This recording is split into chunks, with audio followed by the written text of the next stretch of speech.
விடுதலை சிறுத்தைகள் கட்சிக்கு அவசரம் ஏதும் இல்லை. நாங்கள்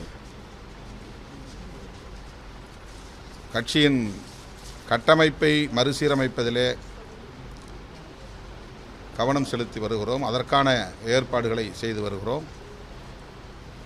அந்த பணிகள் நிறைவடைந்த பின்னர் சுற்றுப்பயணம் செல்வது குறித்து முன்னணி தோழர்களோடு கலந்து பேசி முடிவெடுப்போம்.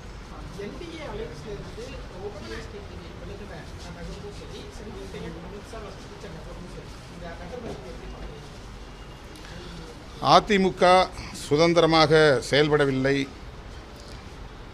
அவருடைய தலைவர்களும் சுதந்திரமாக இயங்க முடியவில்லை என்பதைத்தான் அறிய முடிகிறது. அதிமுகவின் மீது எந்த காழ்ப்பும் விடுதலை சிறுத்தைகள் கட்சிக்கு இல்லை. அரசியல் உள்நோக்கத்தோடும் இந்த கருத்தை நான் சொல்லவில்லை. அதிமுகவிலே ஒரு குழப்பம் நிலவுகிறது என்றால் அதற்கு முழுக்க முழுக்க பாரதிய ஜனதா கட்சி தான் காரணம் என்பதை நாட்டு மக்கள் நன்கு அறிவார்கள்.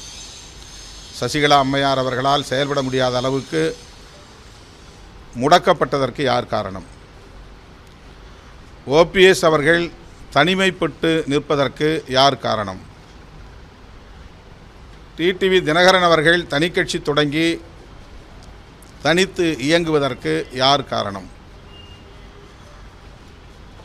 செங்கோட்டையன் அவர்களை அதிமுக தலைமைக்கு எதிராக பேசும் அளவுக்கு உருவாக்கியது யார்? இந்த கேள்விகளுக்கெல்லாம் ஒரே பதில்தான் பாஜக. பாஜகவின் தலையீடுகளால் தான் அதிமுக இந்த நிலையை எட்டியிருக்கிறது. இதை முன்னணி தலைவர்கள் புரிந்து கொண்டால் அவர்கள் முன்னெச்சரிக்கையான சில முடிவுகளை எடுக்க முடியும். அதிமுகவையும் அவர்களால் காப்பாற்ற முடியும் என்று நான் நம்புகிறேன். பாரதிய ஜனதாவின் கலாச்சாரமே தன்னோடு இணைந்து இயங்குகிற கூட்டணி கட்சிகளை கபலீகரம் செய்வதுதான். இதுவும் நாடு அறிந்த ஒரு உண்மை. இது நல்லெண்ணத்தின் அடிப்படையில் நான் சொல்லுகிற ஒரு கருத்து. வேறு எந்த உள்நோக்கமும் கிடையாது. தமிழ்நாட்டு அரசியலில்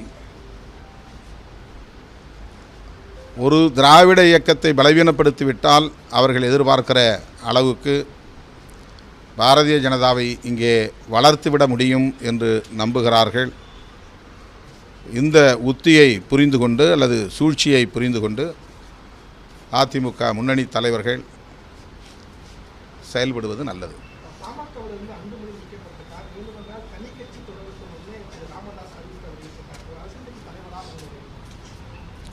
அதில் நான் கருத்து சொல்ல விரும்பவில்லை.